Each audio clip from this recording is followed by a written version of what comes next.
the important thing is that now we've got Toby Street here from Unity Group. And Toby, can you help give them some background? Who is Unity Group? What's the purpose? And give us some idea of why companies do this. Yeah, so basically Unity Group is, as you said, it's a PE firm based, our head office is in Singapore, and I'm the sort of UK, European arm of it, if you like, and the partner.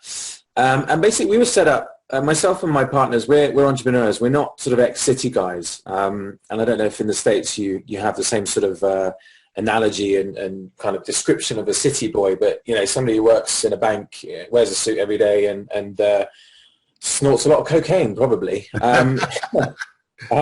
That's not our sort of background. You know, we're all business people. We're all entrepreneurs. We've all kind of been there, done it with the entrepreneurial story.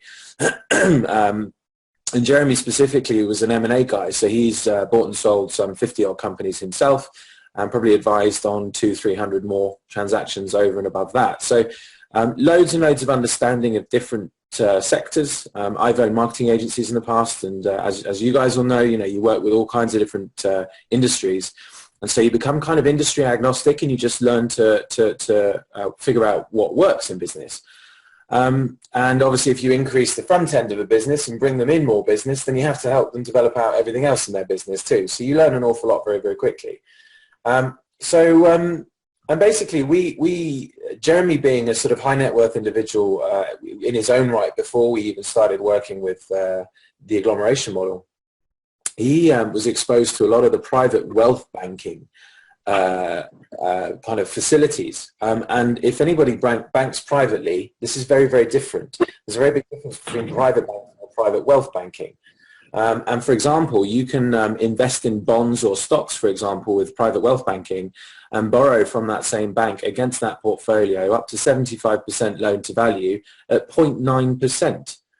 Well, that just, it makes it really easy to see how the rich get richer when you've got that sort of opportunity available, and you can buy anything with that and it costs you nothing, So, and you can invest it and obviously cover its cost and make a shitload of money on top. So, it really is quite obvious. And so this discrepancy, it started asking questions, really. And then when we started looking into kind of the wealth coverage of the world, you realize that the majority of the wealth in the world is completely disconnected from where all the value is, which is where you guys are. It's in small, medium businesses. That's where most people are employed. That's where most developed countries' gross domestic product comes from, the majority of it.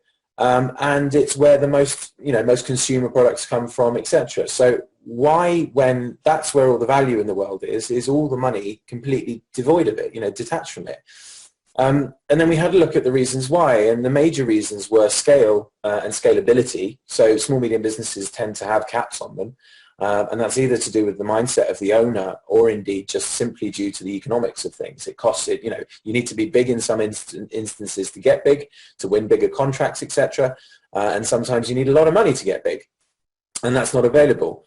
But it's also liquidity, and scale and liquidity are the two biggest things within the business world, and especially the public business world, that drive value.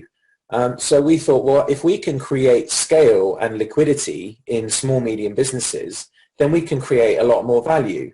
And so we came up with this model of, to the outside world, it looks a little bit like a typical roll-up. You've probably heard of a roll-up. But we've kind of actually simplified a roll-up an awful lot and removed a lot of the corporate oppression, if you like, of the business owner and the entrepreneur.